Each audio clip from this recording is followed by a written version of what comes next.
Tomorrow marks 1 year since the World Health Organization declared we were in the midst of a global pandemic sparked by the coronavirus. Since then, people across the world have dealt with tragic loss and social isolation.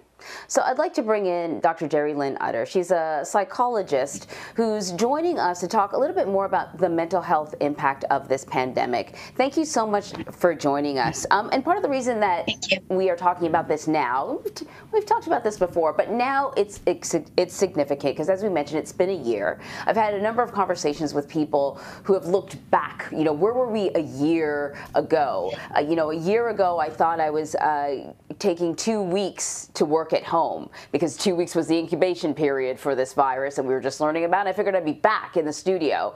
Could have never comprehended that it would be a year later. And so, this is a time when people tend to sort of look back at all that has happened. And so sometimes these special dates, for lack of a better word, can be emotionally challenging. Can you talk about a little bit about why that is? Yeah, so usually when you talk, what's interesting about the pandemic is when you talk about traumatic events, there's an anniversary because the traumatic event has come to an end. What's interesting now is that though there's light at the end of the tunnel, though we're starting to kind of navigate through this, we're still in the crux of something traumatic that's happened to us. So I think the one thing that we really want to be aware of, because we're not technically at an anniversary at the end of an event, we're still in it, is to really just practice a lot of self-compassion, being kind to ourselves, being aware of our mood fluctuations and understanding that there is a level of normalcy attached to that. And then also, reach out for appropriate supports. It's not the same where we could go out and maybe feel comfortable having dinner or go to parties and do things as a group to heal. Because with trauma, typically you will reach out to a support system, be able to do something in person and heal, but it looks a little bit different now. Not to say it doesn't exist, but it looks different. So reaching out for support, in other ways through digital platforms, maybe a one-on-one type of exchange is something that can continue to help us heal and to move forward.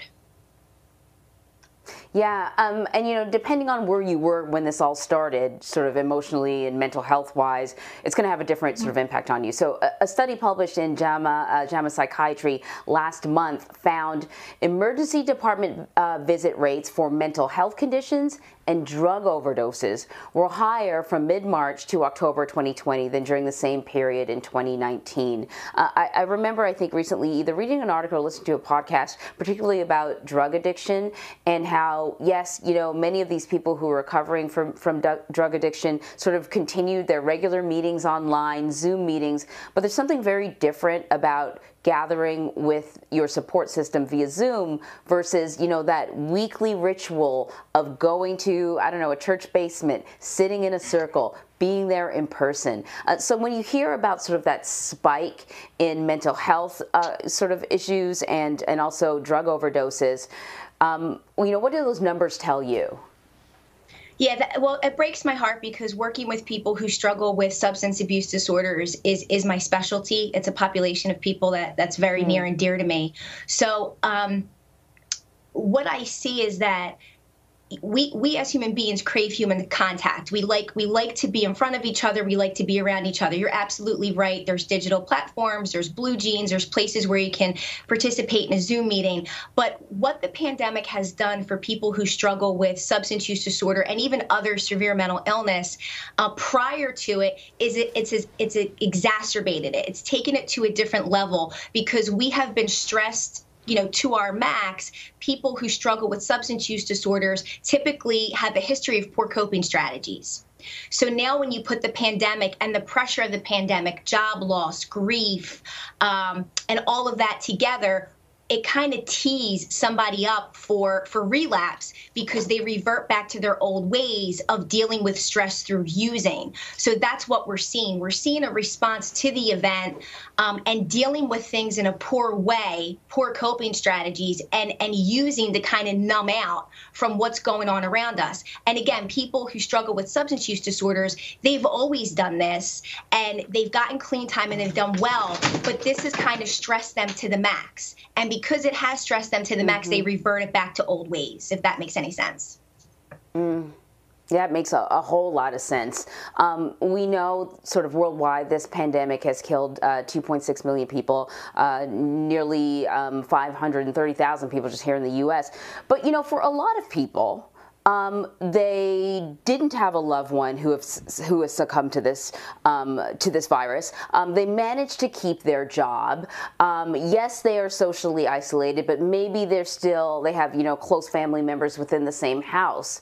But still, there is sort of a daily diet of loss that you consume, whether it's online through social media, whether it's watching the news. I know for me, it almost seems like my Facebook timeline it almost feels like an obituary sort of list at times. And it's not just because of the coronavirus, but I have sort of the ability to access the loss of not just my friends, but my friends' friends. So it's sort of always coming in.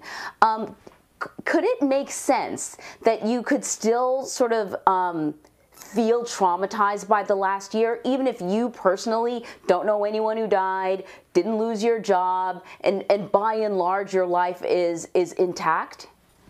Absolutely. So that's what we refer to as a vicarious trauma. It's kind of a vicarious trauma because we are collectively still experiencing it or still exposed to it, even though we haven't been directly impacted. So absolutely, there is a response that can occur, and you can still be impacted if you didn't have a close family member or loved one, or you didn't lose a job.